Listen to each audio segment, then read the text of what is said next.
ونسلم على رسوله الكريم اما بعد فاعوذ بالله من الشيطان الرجيم بسم الله الرحمن الرحيم توبوا إلى الله جميعا أيها المؤمنون لعلكم تفلحون صدق الله العظيم وصدق رسوله النبي الكريم إن الله وملائكته يصلون على النبي يا أيها الذين آمنوا صلوا عليه وسلموا تسليما الصلاة والسلام عليك يا سيدي يا رسول الله وسلم عليك وعلى آلك وأصحابك يا سيدي يا حبيب الله. معزز و محترم برادران اسلام و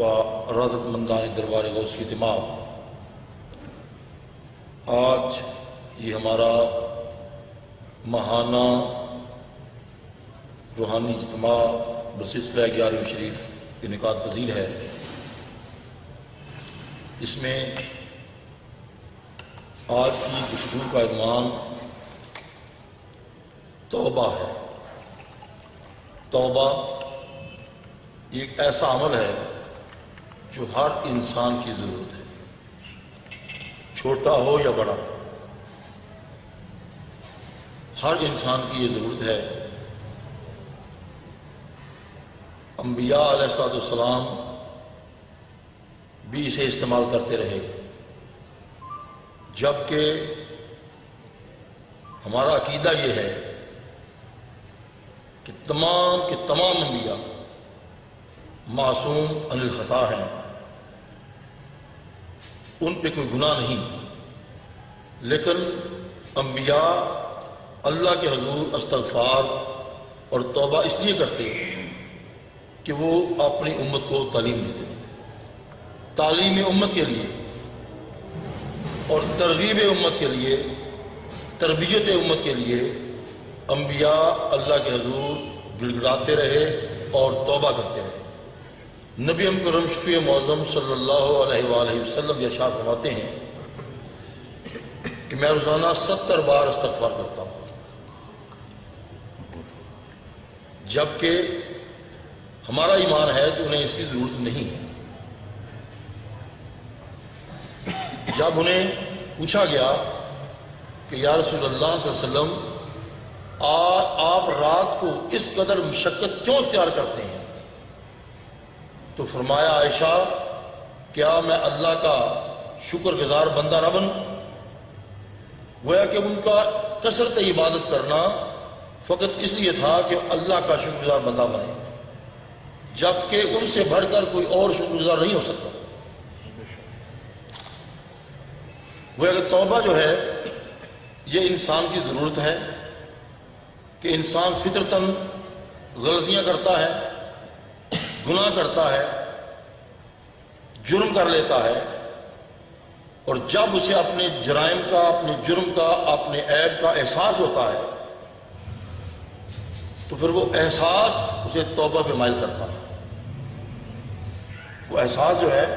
وہ اسے توبہ پہ مائل کرتا ہے. اور توبہ کے بارے میں مختلف صوفیہ کرام کے مختلف اقوال ہیں، جس طرح کہ حضرت ذوالنون مصری رحمۃ اللہ علیہ فرماتے ہیں کہ عوام کی توبہ یہ ہے کہ وہ گناہوں سے تائب ہو جائے. عوام الناس کی توبہ یہ ہے کہ وہ گناہوں سے تائب ہو جائیں، لیکن خاص کی توبہ یہ ہے کہ وہ غفلت سے تائب ہو جائے، غفلت سے تائب ہو جائے، کہ وہ اپنے آپ کو غافل محسوس کرتے ہیں. اور پھر خاص الخاص کی توبہ ہوتی ہے، وہ ایک مقام پہ رکے رہنے پر، اس مقام پہ رکے رہنے کی وجہ سے اللہ یہ طائب ہوتے ہیں کہ یا اللہ مجھے روحانیت میں ترقی کیوں نہیں مل رہی، میرا کیا گناہ، یعنی وہ اپنے اس گناہ سے طائب ہو کر اگلی ترقی کی طرف جاتے ہیں، بڑھنے کی کوشش کرتے ہیں. گویا کہ توبہ 3 طرح کی ہے. ابن عطا فرماتے ہیں توبہ 2 طرح کی ہے، توبہ انابت اور توبہ استجابت. توبہ انابت یہ ہے کہ بندہ اپنے رب کے عذاب سے ڈر کر اللہ کے رجوع جائے، اسے یہ خوف پیدا ہو کہ مرنے کے بعد مجھے عذاب ہو، مرنے کے بعد عذاب ہونا ہے، اس خوف کی بنا پر وہ اللہ کا حضور جھک جاتا ہے، توبہ کر لیتا ہے، اپنے گناہ کی معافی مانگتا ہے کہ کہیں میں عذاب میں جکڑا نہ جاؤں۔ تو عذاب کے ڈر سے توبہ جو کرتا ہے اسے کہتے ہیں توبہ انابت۔ اور دوسری ہے توبہ استجابت، کہ کبھی آدمی کے ذہن میں یہ خیال آتا ہے کہ میں گناہ پہ گناہ کرتا ہوں، نافرمانیوں پہ نافرمانیاں کرتا ہوں، بہت نافرمان ہوں، اللہ کے احکامات کو نہیں مان رہا، باوجود اس کے نافرمانیوں کے اللہ اس قدر کریم ہے کہ مجھے گناگون نعمتوں سے نوازا ہے، مجھے وہ رزق بھی دیتا ہے، صحت بھی دی ہے، ہر طرح کی نعمت عطا کی ہے، دولت بھی دی ہے، عزت بھی دی ہے، عظمت بھی دی ہے، یہ ساری نعمتیں عطا کی ہیں، لیکن میں کس قدر مجرم ہوں کہ اس کا شکر ادا نہیں کرتا۔ تو یہ نعمتوں کی عطا پر کبھی شکرانے کا دائیا پیدا ہو تو وہ توبہ کرتا ہے کہ یا اللہ میرے گناہوں کو معاف کر دے، تو مجھ پہ کرم کر رہا ہے، لیکن میں تیرے حضور نہیں جھک رہا۔ تو اسے کہتے ہیں توبہ استجابت۔ اور پھر فرمایا کہ کوئی شخص توبہ کرے اور گناہ کو نہ چھوڑے، گناہ بھی مسلسل کرتا رہے اور توبہ بھی کرے، تو وہ اپنی توبہ میں جھوٹا ہے۔ توبہ کا مطلب یہ ہے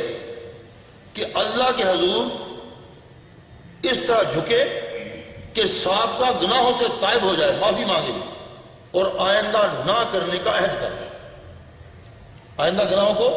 نہ کرنے کا عہد کر لے۔ لیکن اس کے باوجود اگر کوئی شخص توبہ کر لیتا ہے، توبہ کے باوجود اس کی توبہ کچھ عرصے کے بعد ٹوٹ جاتی ہے، اسے یہ نہیں سوچنا چاہیے کہ میں وعدے کا پابند نہیں رہا پھر مجھے توبہ نہیں کرنی، نہیں۔ ایک حدیث پاک میں آتا ہے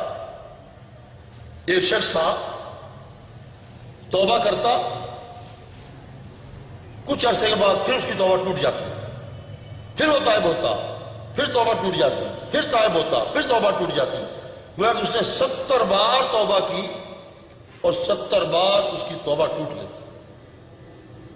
آخر اس نے پشیمانی میں سوچنے لگا، وہ ساری رات یہ سوچتا رہا کہ اب میں کس منہ سے اللہ کے حضور جھک کر توبہ کروں کہ میں اپنے وعدے پہ پابند نہیں رہتا، اللہ سے وعدہ کرتا ہوں کہ یا اللہ میرے گناہوں کو معاف کر دے، میں آئندہ نہیں کروں گا، آئندہ میں گناہ نہیں کروں گا۔ تو یہ وعدہ کرنے کے باوجود پھر وعدے کو توڑ دیتا ہوں، اب میں کس منہ سے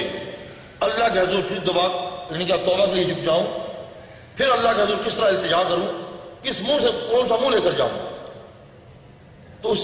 پشیمانی اور ندامت میں ساری رات گزار دیتا ہے اور توبہ نہیں کرتا۔